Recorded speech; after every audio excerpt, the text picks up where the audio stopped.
भरत अपने बड़े भाई राम को अयोध्या वापस ले जाना चाहते थे, लेकिन राम ने पिता महाराज दशरथ के वचन को सर्वोपरि मानते हुए वनवास पूरा करने का निर्णय लिया। भरत की आंखों में आंसू थे, लेकिन वो अपने भाई के धर्म और संकल्प को समझते थे। भरत हाथ जोड़कर राम से कहते हैं, भैया, यदि आप अयोध्या नहीं लौटेंगे तो मुझे अपनी खड़ाऊएं दे दीजिए।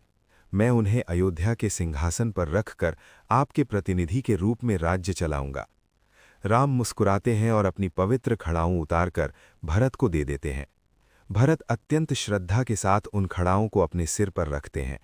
उनके हृदय में अपने बड़े भाई के प्रति असीम प्रेम और सम्मान था। लक्ष्मण ये दृश्य देखकर भावुक हो जाते हैं। उन्हें समझ में आ जाता है कि भरत का हृदय कितना पवित्र और निर्मल है। सीता माता भी भरत के त्याग और भक्ति को देखकर प्रसन्न होती हैं। कुछ समय बाद भरत राम से विदा लेते हैं। भरत कहते हैं, भैया, मैं आपका इंतजार करूंगा। 14 वर्ष पूरे होते ही आप अयोध्या लौट आएं, यही मेरी प्रार्थना है। राम प्रेम से भरत को गले लगाते हैं और आशीर्वाद देते हैं। इसके बाद भरत अपने गुरु वशिष्ठ, शत्रुघ्न, माताओं और अयोध्या की सेना के साथ चित्रकूट से वापस लौटने लगते हैं। रास्ते भर भरत का मन भारी था।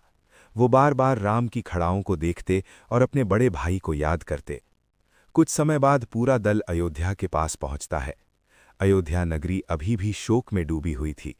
राजा दशरथ के निधन के बाद और राम के वनवास के कारण पूरे राज्य में उदासी छाई हुई थी। गुरु वशिष्ठ भरत से कहते हैं, पुत्र भरत, अब अयोध्या को एक शासक की आवश्यकता है। प्रजा को तुम्हारे नेतृत्व की जरूरत है। लेकिन भरत विनम्रता से उत्तर देते हैं, गुरुदेव, मैं राजा बनने की योग्य नहीं हूं। अयोध्या के सच्चे राजा केवल मेरे बड़े भाई राम हैं।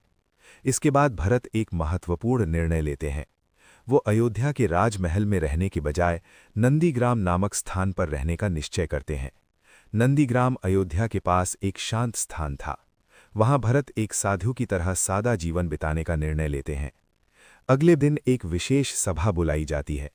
अयोध्या की पूरी प्रजा, मंत्री, गुरु वशिष्ठ और तीनों माताएं, कौशल्या, सुमित्रा और कैकई, सभी उस सभा में उपस्थित होते हैं। सभा के बीच में एक सिंहासन रखा जाता है। भरत अत्यंत श्रद्धा के साथ राम की खड़ाओं को अपने हाथों में लेकर आते हैं। पूरी सभा शांत हो जाती है। भरत धीरे धीरे सिंहासन के पास जाते हैं और राम की खड़ाओं को उस सिंहासन पर स्थापित कर देते हैं। भरत कहते हैं, अयोध्या के सच्चे राजा भगवान राम हैं। मैं केवल उनका सेवक हूं। मैं 14 वर्ष तक उनके प्रतिनिधि के रूप में राज्य की सेवा करूंगा।